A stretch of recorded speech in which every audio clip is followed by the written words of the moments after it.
Parfois, dans la vie, nous croisons des personnes qui semblent parfaites. Nous tombons amoureux, croyant avoir trouvé la personne idéale, celle qui va nous apporter le bonheur et la stabilité que nous recherchons. Mais il arrive aussi que derrière cette façade se cache une réalité bien plus sombre. Certaines personnes, en apparence aimantes et attentionnées, sont en réalité des manipulateurs, des êtres contrôlants et profondément narcissique. Crystal, une mère de famille aimante ayant déjà surmonté une enfance difficile, va malheureusement l'apprendre à ses dépens. Bonjour à tous, j'espère que vous allez bien, je suis ravie de vous retrouver pour une nouvelle vidéo. L'affaire d'aujourd'hui aurait pu arriver à beaucoup d'entre nous qui ne connaît pas ou n'a pas connu dans son entourage une personne manipulatrice, contrôlante et narcissique. Mais je ne vous en dis pas plus et découvrons ensemble tous les détails de cette triste affaire.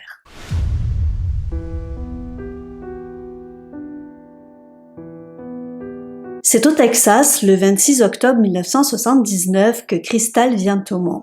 Elle grandit dans la petite ville de Bayton, située à une vingtaine de minutes de Houston.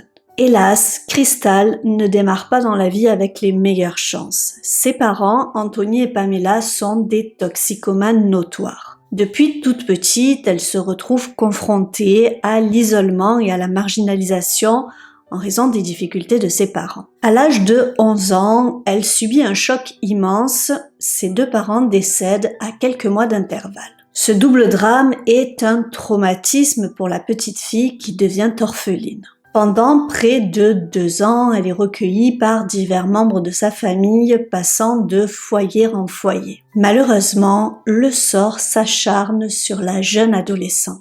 À 13 ans, on ne sait pas exactement dans quelles circonstances, Crystal est enlevée par un pervers qui la séquestre et abuse d'elle pendant plusieurs jours. Elle est alors détenue captive dans un poulailler, persuadée qu'elle ne survivra pas. Heureusement, la jeune adolescente réussit à s'échapper et à alerter les secours. Après ces terribles épreuves, son oncle Jeff, le frère de son père, ainsi que sa grande tante qui vit avec lui, l'adoptent. Après des années d'instabilité liées à la consommation de drogue et à la perte de ses parents, puis à son enlèvement, elle trouve enfin un foyer stable et aimant. Ses parents adoptifs font tout pour guérir ses blessures intérieures et la chérissent comme leur propre fille. Malgré ces divers traumatismes, Crystal est une jeune fille solaire et souriante.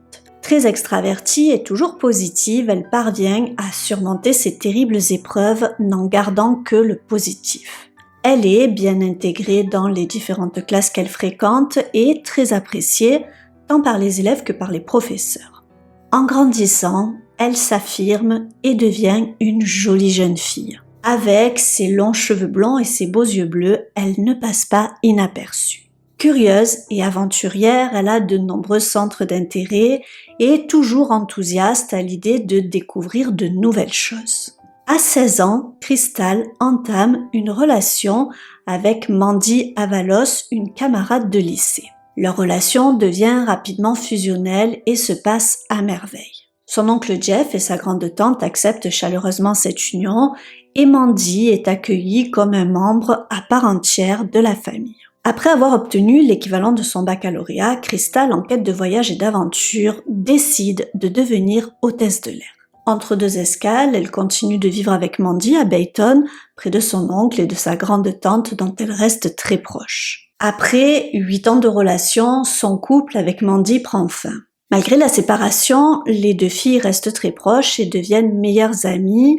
Mandy part s'installer à Las Vegas tandis que Crystal choisit de rester dans sa région. C'est à 25 ans que la belle Crystal, épanouie dans son métier d'hôtesse de l'air, rencontre Steven, plus communément appelé Steve, un manutentionnaire de 32 ans. C'est le coup de foudre. Ils vivent une histoire d'amour passionné et Crystal est sur un petit nuage. Steve, de 7 ans son aîné, a déjà une petite fille issue d'une précédente relation. Heureusement, le courant passe immédiatement entre sa fille et Crystal, ce qui le comble de bonheur. Elle voit en lui un homme mature qui lui apporte une stabilité précieuse, une stabilité dont elle a cruellement manqué durant son enfance et qui est désormais essentiel pour elle. Leurs personnalités opposées se complètent bien, il est posé, calme, introverti, tandis que Crystal, extraverti, adore sortir, voir du monde et faire mille et une choses. 2 ans après leur rencontre, le 14 avril 2007, le couple se marie. 2 ans plus tard, ils accueillent leur premier enfant, un petit garçon prénommé Madden, suivi par une petite fille, Maui, en 2012. Crystal est une maman douce et attentionnée qui adore être auprès de ses enfants.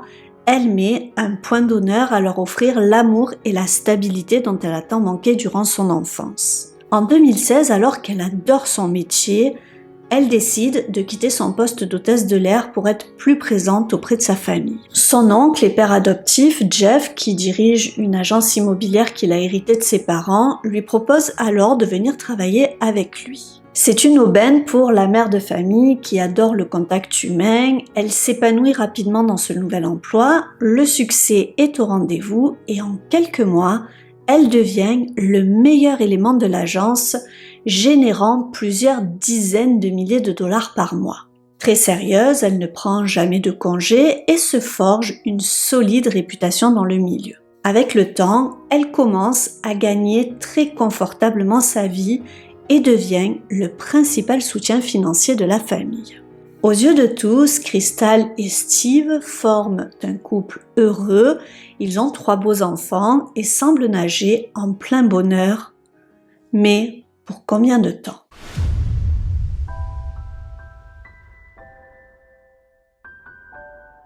Alors que la mère de famille s'épanouit dans son nouvel emploi aux côtés de son oncle, son mariage commence à battre de l'aile. Au fil des ans, le couple s'est éloigné et vit désormais plus comme des colocataires que comme un couple marié. Tant et si bien qu'en février 2017, après 12 ans de relation, Crystal finit par demander le divorce.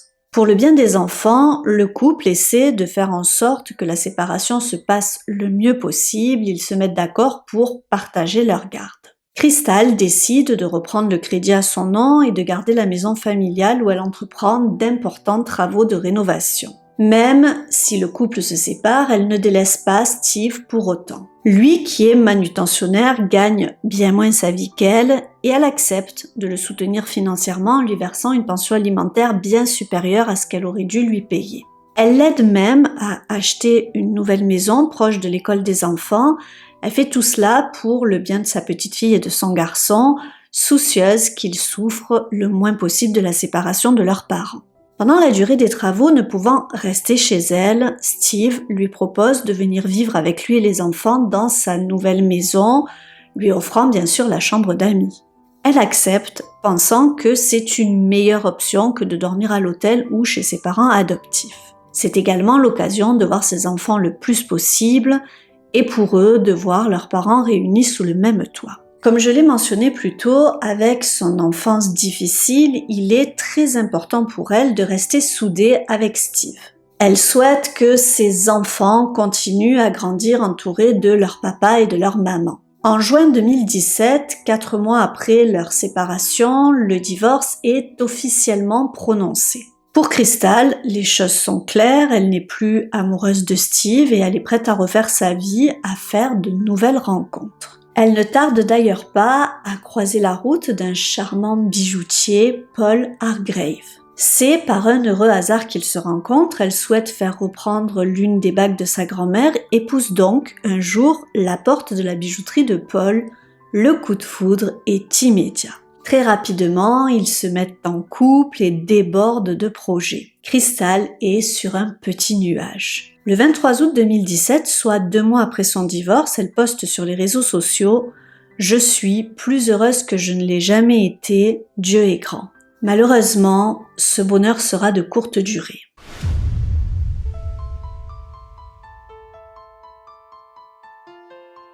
À la même période, une tempête tropicale se forme dans l'océan Atlantique. Cette tempête se transformera en ouragan de catégorie 4 avec des vents atteignant 215 km/h avant de frapper la côte du Texas, y compris la ville de Bayton.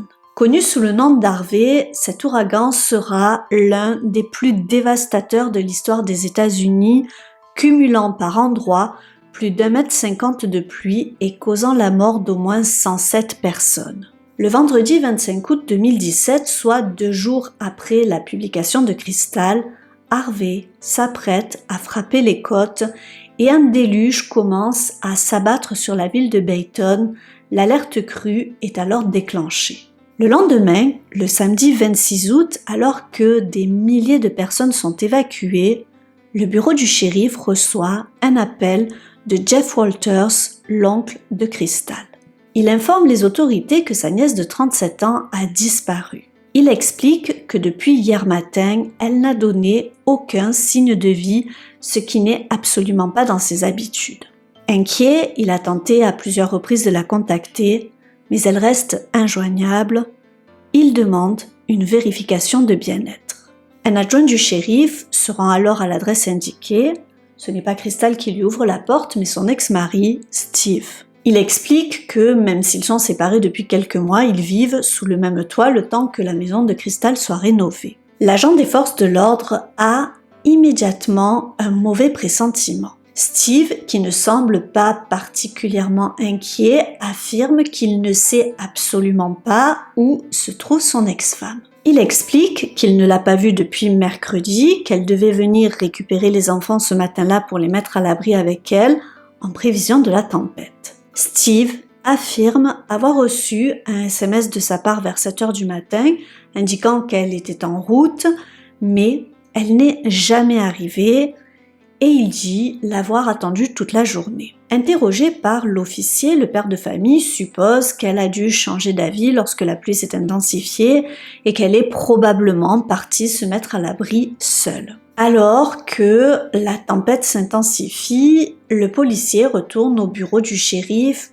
préoccupé. Cette histoire lui semble louche, il en parle à ses collègues qui, malgré le fait qu'ils sont débordés par la gestion de l'ouragan imminent, décident de se pencher sur la disparition de Crystal.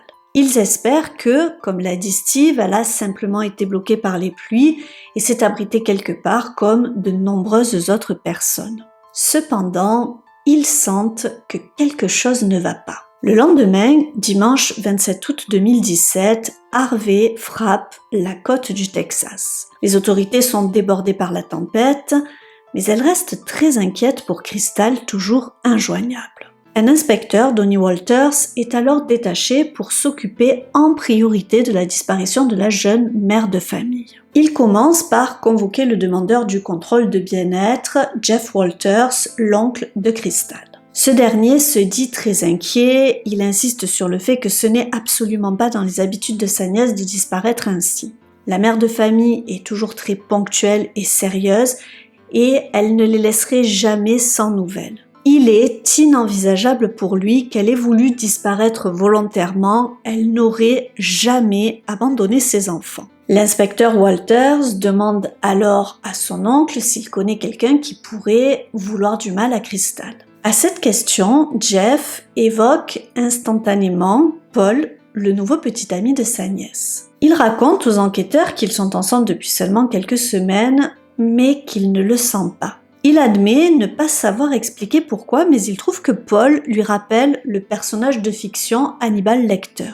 Après cette visite, Steve, l'ex-mari de Crystal, est une nouvelle fois interrogé. Il raconte la même version que la veille. Il répète, comme il a déjà raconté, qu'elle n'est jamais arrivée et qu'il l'a attendue toute la journée. Lorsque l'inspecteur lui demande s'il sait qu'elle fréquente un nouvel homme, il répond que oui, il est au courant, mais que cela ne lui pose aucun problème. Il explique que leur couple traverse une période difficile, mais qu'il a espoir qu'ils se remettent ensemble. D'ailleurs, ils avaient prévu de partir en croisière en famille avec l'oncle, la tante de Crystal et les enfants, et ils comptaient profiter de ce moment pour la redemander en mariage. Ce qui frappe l'agent, c'est que, malgré les circonstances inquiétantes de la disparition de Crystal, Steve ne semble pas plus inquiet que cela. L'inspecteur est également interpellé par un sac à main posé sur la table du salon. Steve lui explique qu'il appartient à Crystal et qu'elle l'avait oublié la dernière fois qu'elle était venue. Pendant ce temps, la tempête s'intensifie. Des pluies diluviennes s'abattent sur la région, rendant l'enquête extrêmement difficile. Toute la zone est touchée par de graves inondations. Le bureau du shérif est complètement débordé et demande de l'aide des Texas Rangers afin de retrouver la mère de famille. Il tente de localiser le téléphone de Crystal. En vain, il est éteint. Sa carte de crédit n'a pas été utilisée. La piste criminelle est alors envisagée sérieusement. Après le témoignage de Jeff qui exprimait des doutes à propos du nouveau petit ami de sa nièce, Paul devient le suspect numéro 1. Interrogé à son tour, Paul confirme avoir passé la nuit avec Crystal, mais affirme qu'elle l'a quitté le vendredi matin vers 7h, initialement pour aller chercher ses enfants. En chemin, elle lui a envoyé un SMS pour lui dire qu'elle avait finalement décidé de rester chez Steve pendant toute la durée de la tempête, estimant qu'il n'était pas prudent de prendre la route avec l'ouragan, surtout avec les enfants. Depuis, il n'a plus aucun contact. Il explique d'ailleurs que c'est lui qui a contacté Jeff lorsqu'il n'arrivait plus à la joindre. Lorsque la pluie s'est intensifiée, Paul s'est inquiété de ne plus avoir de nouvelles. Les heures passant, il a d'abord tenté de se raisonner en se disant qu'elle était probablement occupée avec sa famille et ses enfants ou qu'elle se préparait pour l'arrivée de l'ouragan. Mais après plusieurs heures sans réponse, il a finalement décidé de contacter son oncle Jeff qui, n'ayant aucune nouvelle non plus, a contacté la police pour demander un contrôle de bien-être. Ce qui intrigue les adjoints du shérif et les Texas Rangers, c'est que Paul se montre extrêmement sur la défensive. Il ne cesse de répéter que Crystal a quitté son domicile vivante le vendredi matin, insistant fortement sur ce fait alors que personne n'envisage encore qu'elle soit morte. Il prétend avoir les images des caméras de surveillance de sa maison pour prouver ses dires et accepte de les fournir à la police comme preuve. Lorsque l'inspecteur l'interroge sur la relation entre Crystal et son ex-mari, Paul décrit une situation bien différente de celle présentée par Steve.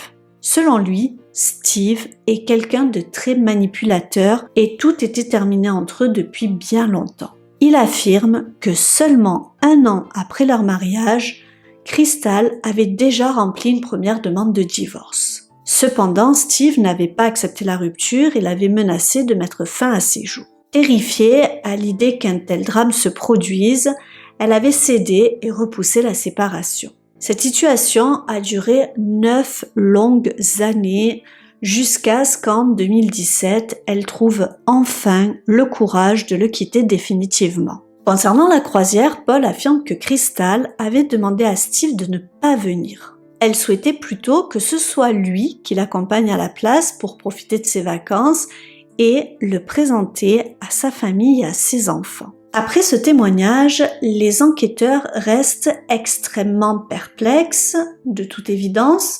L'un des deux ment, mais lequel ?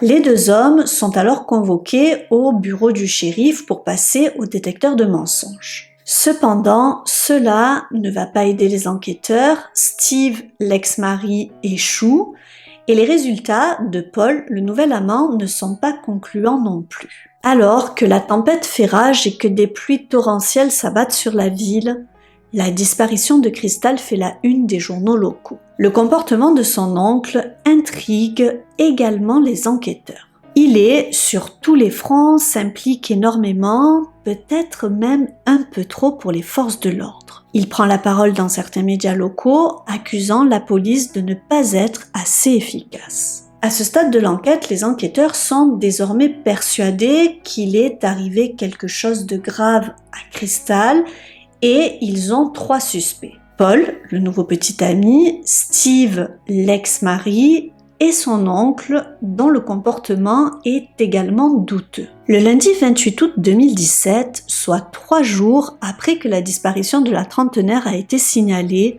les forces de l'ordre reçoivent un appel qui va changer le cours de l'enquête. La Mercedes de la mère disparue vient d'être retrouvée sur le parking d'un motel situé à 10 km de chez elle. Cependant, toute la zone est totalement inondée. À présent, tout espoir que Crystal ait volontairement cherché à se mettre à l'abri tombe à l'eau. Lorsque les Texas Rangers arrivent sur place, la voiture est complètement inondée et les portières sont déverrouillées. Aucun indice n'est retrouvé à l'intérieur, ni son sac, ni son téléphone. Ce qui intrigue les enquêteurs, c'est qu'ils trouvent les clés de la voiture bien en évidence sur le tableau de bord. La Mercedes de Crystal est une voiture haut de gamme, très coûteuse, alors pourquoi laisser une telle voiture avec les portières ouvertes et les clés exposées? Pour eux, il ne fait aucun doute que la personne qui a garé la voiture à cet endroit voulait qu'on la vole, sans doute pour brouiller les pistes. Ils se concentrent alors sur les caméras de surveillance des commerces environnants. Malheureusement, beaucoup ont été inondés et les systèmes de surveillance sont hors service. De son côté, Jeff, l'oncle de Crystal, met de plus en plus la pression sur le shérif, estimant que l'enquête n'avance pas assez vite. Il décide alors, contre l'avis du représentant de l'ordre, d'engager un détective privé pour fouiller la maison de sa nièce avant même que les agents aient pu le faire. De leur côté, les enquêteurs mettent plusieurs jours pour obtenir un mandat afin de fouiller la maison de Crystal, car les juges, eux aussi touchés par les inondations, n'étaient pas disponibles. Lorsque les adjoints du shérif se rendent enfin chez la mère disparue, ils découvrent que la maison a été totalement fouillée de fond en comble, tout est en désordre.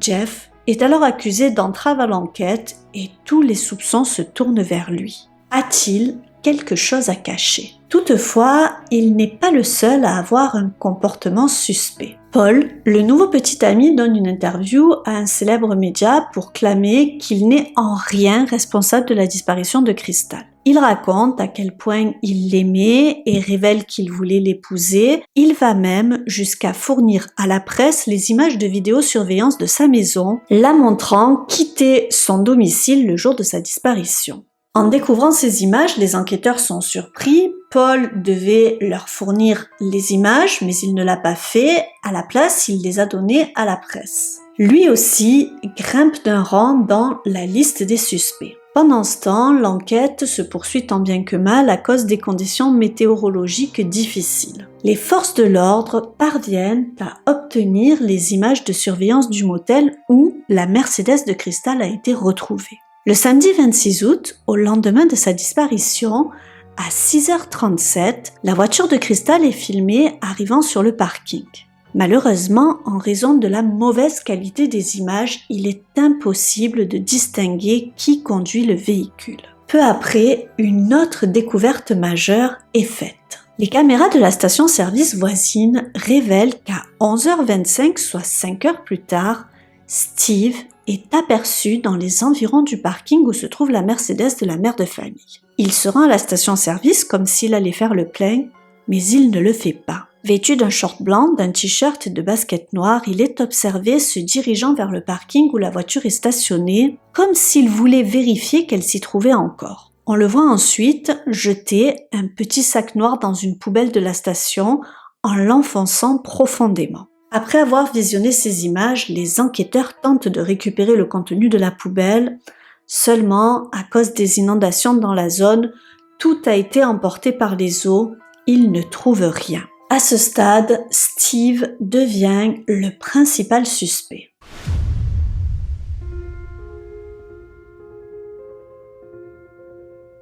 Le bureau du shérif ainsi que les Texas Rangers ont désormais peu d'espoir de retrouver Crystal vivante. Ils sont persuadés que quelque chose de grave lui est arrivé et que Steve, son ex-mari, est impliqué. Il est de nouveau convoqué par la police. Contrairement aux premiers entretiens, cette fois-ci, il se montre agacé et fait preuve d'arrogance. Il admet être sur les images, mais prétend que cela ne prouve rien avant de se murer dans le silence. Effectivement, sans preuve supplémentaire, les enquêteurs n'ont rien contre lui et sont obligés de le relâcher. Un élément crucial reste à élucider, il est indispensable de retrouver le corps de Crystal, car sans cela, il sera très difficile de prouver un meurtre. Le 6 septembre 2017, 12 jours après la disparition de la mère de famille, le niveau de l'eau baisse enfin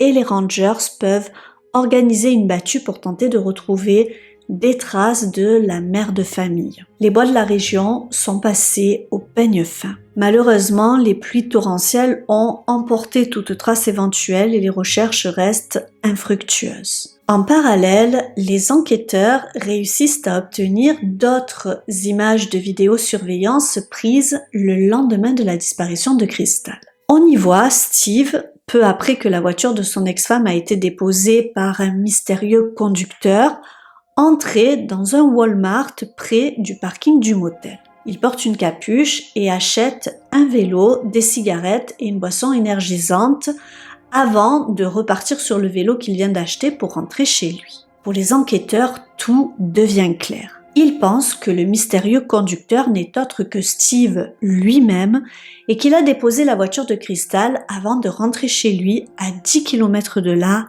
en vélo. Fort de ces nouvelles preuves, Steve est de nouveau convoqué. Les agents lui présentent les images de surveillance le montrant en train d'acheter un vélo. Ils lui mettent la pression, lui affirmant qu'ils savent qu'il a conduit la Mercedes de son ex-femme et que ce n'est plus qu'une question de temps avant de pouvoir le prouver. Ils lui disent aussi qu'ils pensent qu'il a tué Crystal. L'étau se resserre, mais il ne lâche rien et continue de nier toute implication, affirmant qu'il n'y a aucune preuve qu'il ait fait du mal à la mère de ses enfants.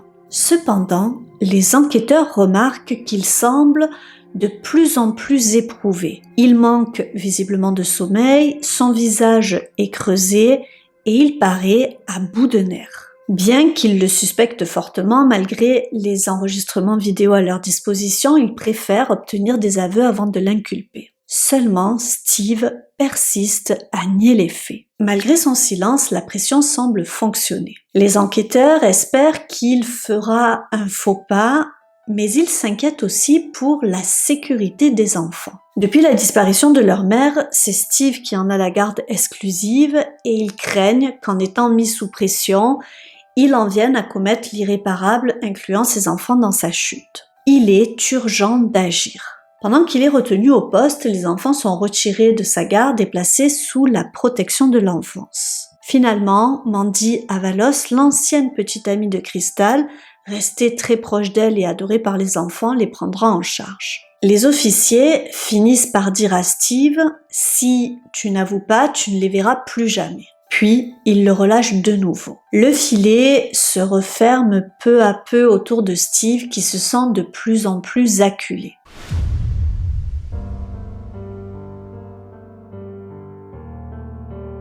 Le lendemain, le samedi 9 septembre 2017, Steve se présente au poste. Alors qu'il s'était montré jusqu'ici assez arrogant et fermé, son comportement est désormais bien différent. Totalement accablé, il finit par passer aux aveux en larmes. Le 25 août 2017, 15 jours plus tôt, jour du drame, Crystal avait passé la nuit chez son nouvel amant, Paul. Au réveil, vers 6h30, tout le monde ne parlait que de l'arrivée de l'ouragan. Les autorités préviennent qu'il sera particulièrement violent. Crystal avait des visites professionnelles prévues ce jour-là, mais elles sont annulées en raison de l'alerte météo. Les enfants sont chez Steve, qui doit partir travailler. Elle décide donc d'aller les chercher et de se mettre à l'abri avec eux. Comme nous le savons, elle quitte le domicile de Paul vers 7h et envoie un message à son ex-mari pour lui dire qu'elle est en route. En chemin, elle informe Paul qu'elle a finalement décidé de rester chez Steve durant la tempête, estimant qu'il n'est pas prudent de voyager avec les enfants. C'est la dernière fois que Paul aura de ses nouvelles. Mais en réalité, vers 7h30, Crystal arrive bien chez Steve où les enfants dorment. Elle en profite pour aborder le sujet de la croisière. 2 jours plus tôt, elle lui avait annoncé qu'elle ne voulait plus qu'il vienne avec eux et souhaitait que son nouveau petit ami prenne sa place car elle voulait lui présenter les enfants et ses parents adoptifs. Pour Steve, qui pensait que la crise de leur couple, leur divorce n'était que temporaire, le choc est immense, il ne supporte pas l'idée d'être remplacé par un autre homme. Une dispute éclate et alors qu'elle lui tourne le dos en disant qu'elle va partir avec les enfants, Steve avoue aux agents présents qu'il l'a attrapée dans ses bras pour la retenir et l'a étreinte si fort que cela a provoqué sa mort. Il assure avoir agi sous le coup d'une pulsion, il ne souhaitait pas un tel drame, affirmant qu'il aimait Crystal. Paniqué, il couvre ensuite son visage avec un sac et place son corps dans le coffre de la Mercedes de Crystal, garé dans le garage, où il le laisse toute la journée. Le soir même, une fois les enfants couchés, il décide de se débarrasser du corps. Aux premières heures du matin, il le dépose dans un bois près de la maison, puis va garer la voiture sur le parking du motel, laissant les clés bien en évidence, espérant qu'elles soient volées. Après ses aveux, les policiers lui promettent de lui éviter la peine de mort s'il accepte de les conduire jusqu'au corps. Il accepte et il les mène dans un endroit boisé reculé non loin de son domicile. Le corps de Crystal est finalement retrouvé très endommagé, déplacé par la tempête et en partie dévoré par des animaux sauvages. Le jour même, Steve est arrêté et inculpé de meurtre. Un mois plus tard, sa caution est fixée à $500,000. Une question demeure, la mort de Crystal est-elle réellement accidentelle comme il l'affirme ?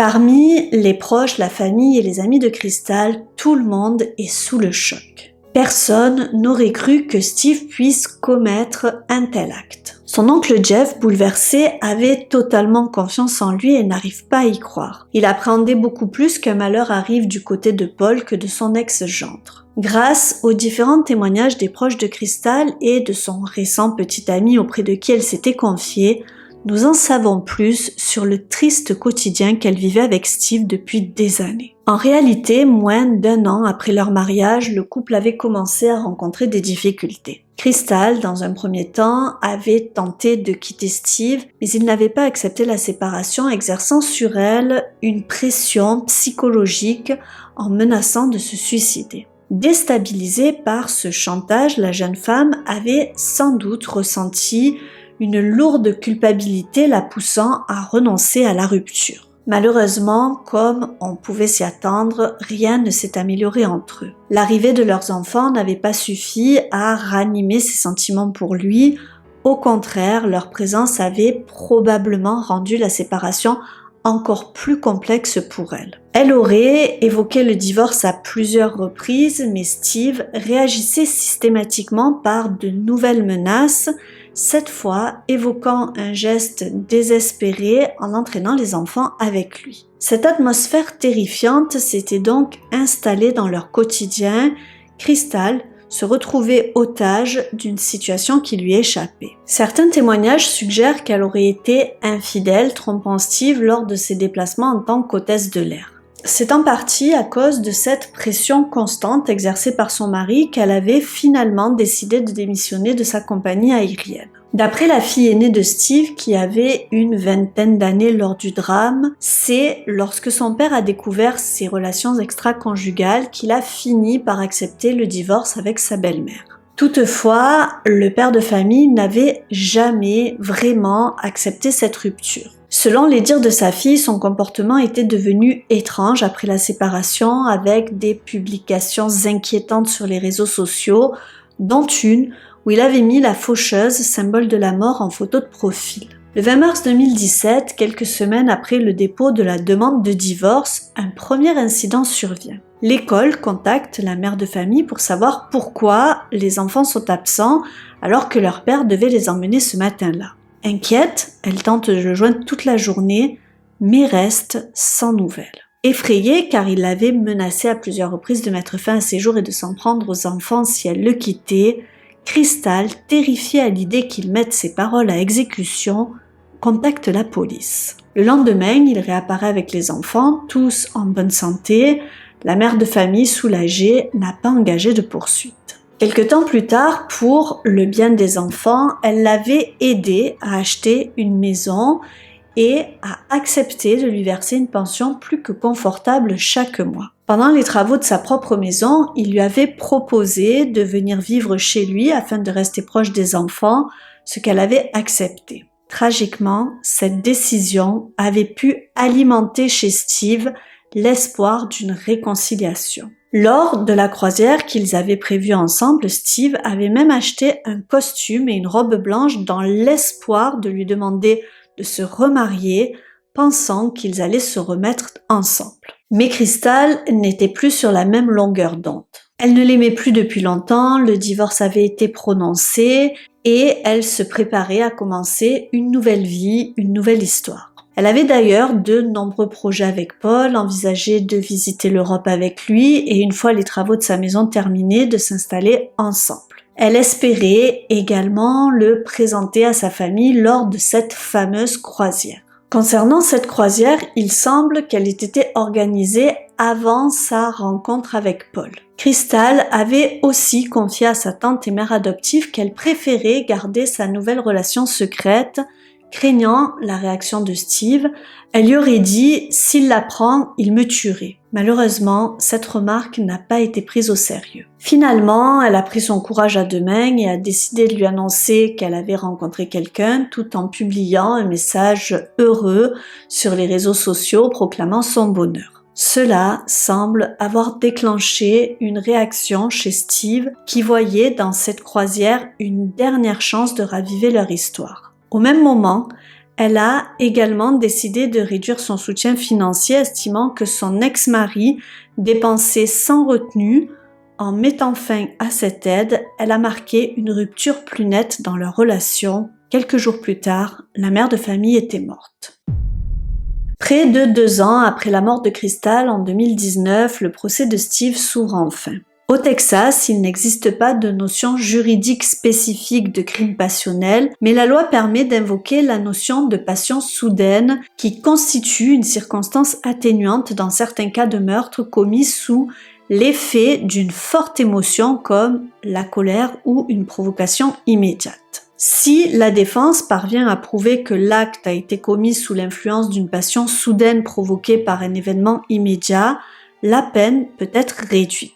Dans ce cas, l'accusation pourrait passer de meurtre au premier degré, qui est punissable par la prison à vie, voire la peine de mort dans certains cas, à homicide volontaire avec une peine potentiellement plus clémente. C'est d'ailleurs cette ligne de défense que choisissent les avocats de Steve, qui insistent sur le fait qu'il n'a jamais admis avoir réellement étranglé Crystal, mais qu'il avait étreinte sous l'effet d'une émotion intense, dans un geste désespéré pour la retenir alors qu'elle lui échappait. Devant l'assemblée, Steve explique que ce matin-là, tout se passait bien entre eux et qu'ils avaient même fait l'amour. Cependant, lorsque Crystal lui a dit qu'elle ne l'aimait plus et qu'elle ne souhaitait pas qu'il participe à la croisière, il avait perdu le contrôle. Mais pour le procureur, cette version ne tient pas. Selon lui, le meurtre était prémédité. Il précise que ce n'est pas le jour même, mais 2 jours avant le drame que Crystal avait annoncé à Steve qu'elle ne voulait plus qu'il l'accompagne en croisière. Ne supportant pas d'être remplacé,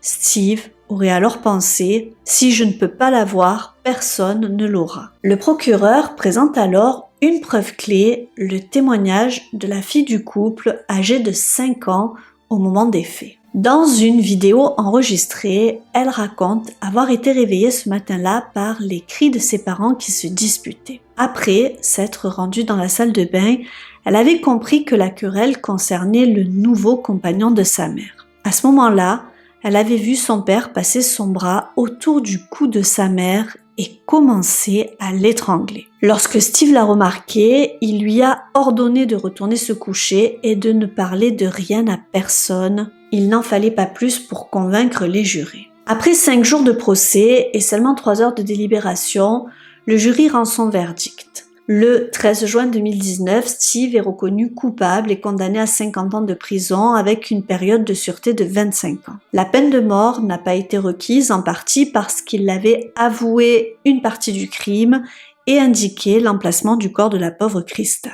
Mais comment et pourquoi une telle tragédie a-t-elle pu avoir lieu ?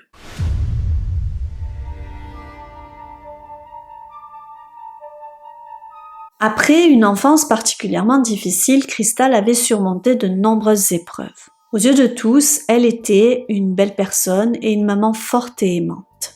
Malheureusement, elle est tombée sur un homme insécure, manipulateur et profondément narcissique avec qui elle est restée durant 12 ans. Steve, qui se présentait au départ comme un homme mature, rassurant et responsable à ses yeux, était en réalité quelqu'un de profondément insécure et instable, dépendant affectivement d'elle. Il confondait l'amour avec la possession, croyant que son bonheur dépendait entièrement d'elle.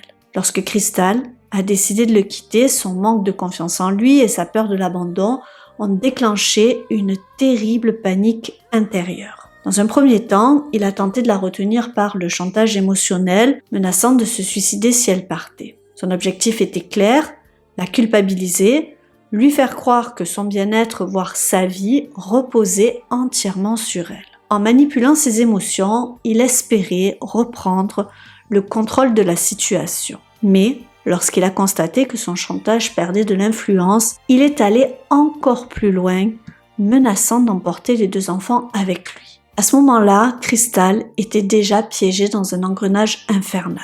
Je présume qu'elle devait être effrayée, mais aussi peinée pour Steve qui l'a culpabilisée. Lorsqu'au bout de plusieurs années, elle a enfin pris son courage à 2 mains pour le quitter, elle a essayé de le ménager. Sans doute pour le bien de ses enfants, mais aussi en étant consciente de l'instabilité et de la fragilité psychologique de Steve, elle a tenté de le préserver. Elle n'a pas rompu complètement le lien avec lui. Au contraire, même après leur divorce, se sentant probablement coupable et le pensant faible, elle l'a aidé à acheter une maison, l'a soutenu financièrement et l'a même invité à participer à une croisière avec leurs enfants et ses parents adoptifs. Il est probable que cette croisière a été prévue des mois à l'avance, peut-être même avant leur séparation. Seulement, bien qu'elle aurait pu lui indiquer que finalement ce n'était pas une bonne idée qu'il les accompagne, pour le ménager, pensant qu'il était vulnérable, elle n'a pas osé. Pour Steve, la séparation a profondément ébranlé son ego déjà instable. Sa dépendance affective et sa possessivité à l'égard de Crystal le poussaient à croire qu'une réconciliation était la seule issue possible, comme en témoigne le fait qu'il ait acheté un costume et une robe blanche pour la croisière, dans l'espoir de lui demander de se remarier. Il pensait qu'ils allaient se remettre ensemble, il était complètement déconnecté de la réalité. Lorsqu'elle a refusé de se remettre avec lui et s'est mise en couple avec un autre homme, ce fut le coup de grâce, brisant définitivement son illusion de la reconquérir. Cette trahison perçue a ravivé sa dépendance affective et exacerbé son narcissisme. Incapable de supporter l'idée qu'elle puisse être heureuse avec quelqu'un d'autre, il a vu la violence comme seule issue. Tuer est devenu pour lui un moyen de reprendre le contrôle. Dans son esprit troublé et égoïste, comme l'a affirmé le procureur à son procès, si elle ne pouvait pas être avec lui, elle ne devait être avec personne. En fin de compte, cet homme manipulateur était profondément fragile et dangereux. Son narcissisme, sa dépendance émotionnelle et son insécurité l'ont conduit au pire. En description, vous trouverez plusieurs affaires similaires comme celle de la famille Haight où le profil contrôlant et narcissique ainsi que le processus de manipulation rappellent tragiquement ce que Crystal a vécu. Pour parvenir à ses fins, Steve a profité de l'arrivée de l'ouragan Harvey pour brouiller les pistes, faisant croire que Crystal avait été l'une des 107 victimes de cette terrible tempête. Il a garé la voiture avec les clés en évidence pour qu'elle soit volée, espérant détourner les soupçons et orienter les recherches loin de lui, probablement pour faire croire à un carjacking qui aurait mal tourné. Ironie du sort pour lui, c'est sans doute grâce à la tempête et à la montée des eaux que la voiture n'a finalement pas été volée, ce qui a permis de faire toute la lumière sur ce terrible drame. Cette tragique affaire met en lumière les personnes qui, au premier abord, semblent parfaites, mais se révèlent être de dangereux manipulateurs contrôlants et narcissiques. Beaucoup d'entre nous connaissent probablement ce type de profil dans leur entourage. N'hésitez pas d'ailleurs à partager vos expériences dans les commentaires. Si vous vivez une situation similaire à celle de Cristal, parlez-en à vos proches et sachez qu'il existe des numéros d'urgence et des associations prêtes à vous aider comme le 3919 en France. Je vous mets en description les numéros d'assistance pour les femmes victimes de violences, qu'elles soient physiques ou psychologiques. J'ai une pensée particulière pour les enfants de Cristal qui ont perdu leur maman mais aussi leur papa dans cette tragique histoire. Ils n'avaient que 8 et 5 ans au moment des faits, lorsqu'ils ont appris que leur maman était au paradis et que leur papa était en prison pour l'avoir tuée. Le petit garçon a pris sa sœur dans ses bras et lui a dit « Ne t'inquiète pas, je prendrai toujours soin de toi ». D'après mes recherches, c'est Mandy Avalos, l'ancienne petite amie de Cristal, qui a recueilli et adopté les enfants. Ils ont également gardé le contact avec leur grande sœur, la fille aînée de Steve. Aujourd'hui, ils semblent heureux et épanouis, Mandy les aime comme une véritable mère, et bien que le traumatisme de cette épreuve les accompagne sûrement, j'espère qu'à 12 et 15 ans, ils ont réussi à surmonter cette tragédie, qu'ils continuent à s'épanouir dans leur vie d'adolescent et qu'ils sont bien entourés. J'ai également une pensée pour Paul, qui venait de tomber amoureux de Cristal et partageait plein de rêves et de projets avec elle. Je pense aussi à son oncle Jeff et à sa grande-tante qu'il avait adopté et avait d'ailleurs fait de leur mieux pour guérir les traumatismes de son enfance. Elle les aimait comme une fille aime ses parents. J'espère que Cristal repose désormais en paix pour l'éternité. Malgré la tristesse de cette affaire, j'espère que vous avez apprécié la façon dont je vous l'ai présentée. Merci à tous ceux encore présents à la fin de cette vidéo et si c'est votre cas, vous pouvez inscrire Cristal dans les commentaires. Si vous souhaitez soutenir mon travail, n'hésitez pas à liker, partager cette vidéo et vous abonner si ce n'est pas déjà fait. Moi je vous dis à très vite pour une nouvelle histoire criminelle sur la chaîne, mais jusque là surtout, restons prudents!